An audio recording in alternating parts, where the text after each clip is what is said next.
People in this world have their preferences when it comes to the places they live in. There are people who want to live in the city where everything they want and need is there. There are also people who would much prefer the quiet and peaceful life in the province and farms. People would much rather live a quiet life with farm animals and work hard to get what they want. And thanks to the power of blockchain and gaming technology, we are not able to live a peaceful life on farms. The best part is we can earn money with it. Prepare as we are going to talk about Sunflower Land. But before any of that, sit back, relax, and welcome to another video from Crypto Cash Out, the show that gives you all the information you need about the crypto space and blockchain gaming. We made this video for the sole purpose of education and information, so please do not take what we say in this video as financial advice. At the end of the day, your decision to invest is all up to you, as we are just fans of crypto and not financial advisors. What we can advise you on is for you to do additional research after watching this video. With that being said, let us explore the world of Sunflower Land. The concept of farming games has been around for quite some time, and it has gathered a lot of members in the community. In blockchain gaming, there have been quite a handful of notable farm simulation games such as Gala Games Town Star, and Sunflower Land seems to be the next farming game in the blockchain world. And even though they are still in the beta stage, there is a lot of potential waiting for the game. That is why we are here to talk about Sunflower Land. Sunflower Land is, again, a farm simulator blockchain game under the Polygon ecosystem. And as per farming simulator regular rules, you can get your own land, develop it, and have the best farm in the whole Sunflower Land game. Although you need to buy the land in order to mint it, the possibilities and opportunities of you earning lots in the game is also high. Besides, the land costs around 10 Matic coins, which is little in comparison to opportunities you will have in the game. But before we get way too ahead of ourselves, let us check on the developers of the game and the brilliant minds that are responsible for such a concept. Sunflower Land is built and developed by a company called Doe Farm Pty Ltd, which is a Sydney-based gaming company that has the main focus on creating community-driven projects. They have a lot of developers and designers from across the globe. Their CEO is a man named Adam Hannigan, and he is also a game developer for Sunflower Land. Honestly speaking, when looking at the LinkedIn accounts provided on their page, I really think that the game is in brilliant hands, and I cannot wait for what they have in store for the future. In addition to that, you can also read more about them in the town hall of the game, which I think is quite neat. So, back to farming lands. The game looks really cozy and really cute from a visual standpoint. I like how it is pixelated, which will attract gamers as they know that pixelated games are usually chill games. So, the farms. There are a total of 6 plots of land where you can plant in the land you minted, but you only start with 1 and will have to grind your way to unlock them all. The more plants and crops you have, the more you will be able to earn a little time. In order for you to unlock the other plots of land, you will have to feed your workers. A cute feature in the game is that goblins will literally work for you, and if you feed them, they will unlock the other plots for you to plant on. It is better that you feed them their favorite dishes and they will work harder and find things they wouldn't normally get without food. In order to cook food for your little goblins, you must head onto the kitchen and follow the recipe by providing in-game resources. Once you feed your goblins, they will teach you how to grow plants, which I think is really neat. But the goblins are mischievous and follow no one unless you feed them, which is going to cost a fee for them to process the request. Now that you have your plots of land, it is now finally time for you to plant seeds in your land. You must buy some seeds in the market and plant them. Once you harvest your crops, you will be able to get SFL, which is the in-game currency of the game. More on SFL later. Of course, seeds are going to cost you a bit, but you will easily regain that if you plant them and harvest them.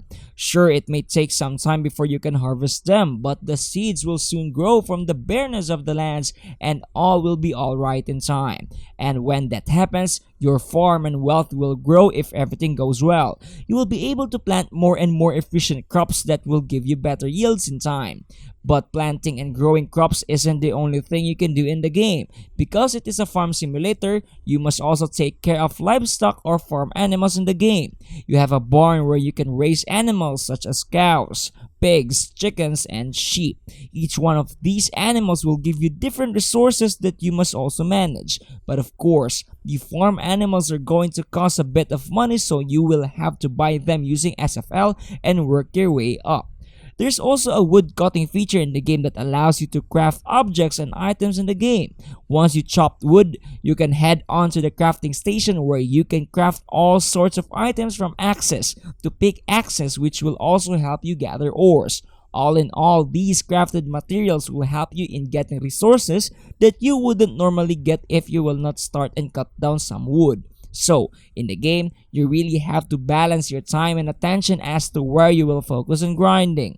Everything may seem like a hassle working with because of how many things you need to manage in a short amount of time, but you don't have to worry about a lot of things because there are features in the game that will help you speed things up.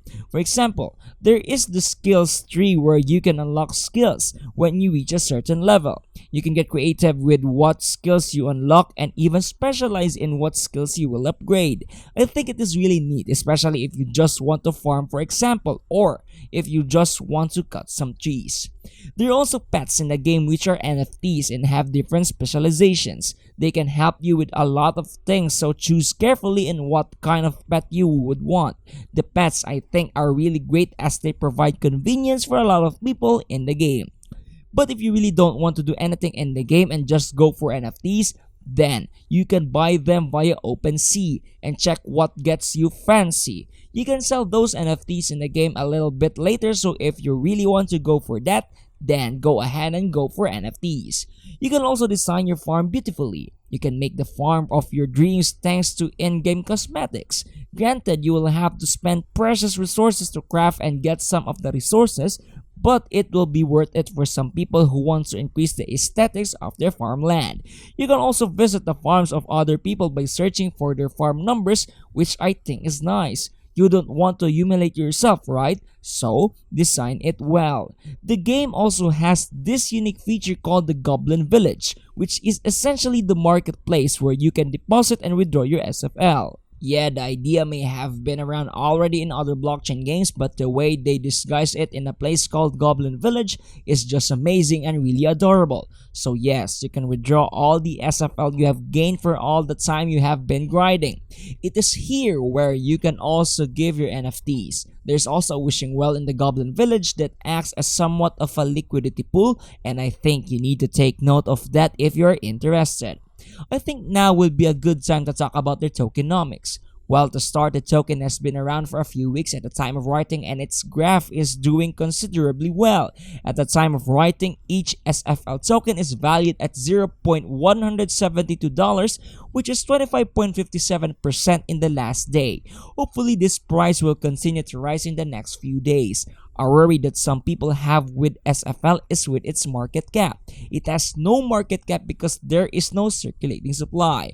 What worries them is that the token may inflate weirdly and may turn off some investors to ever touching the game. With how easy it is to mint NFTs and earn in the game, they must have some procedure in order to prevent that from happening. And with that, they have events where if there is a higher supply of SFL in the market, the lower your rewards will be when you sell crops and other precious resources in the game.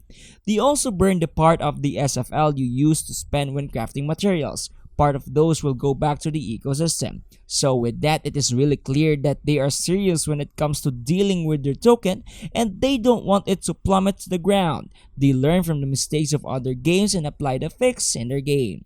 Even though the game is still in beta phase, the developers already have a lot of plans with the game in the future. Right now, they are in stage 1 of the game and are looking to cap this stage with the release of chickens. After that, they will expand the land as there is only a limited number of lands at the moment. They will also allow customization of the lands in the next stage.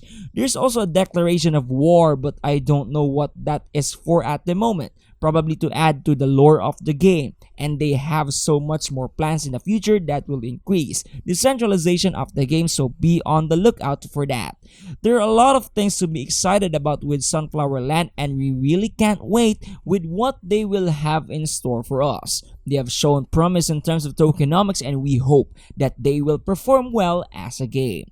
Thanks for watching this video of Crypto Cash Out. If you liked the video, you might as well subscribe, right? It's free, helps us a ton, and you will get more and more videos from us. It's a win-win situation, I'm telling you. Also, would you be so kind and leave a comment down below your thoughts about the game for a chance for the shoutout giveaway. We have a video on Sandbox Season 2 and the potential for Season 3 in the last video, so go and check that video too. Well then, until next time, have fun cashing out!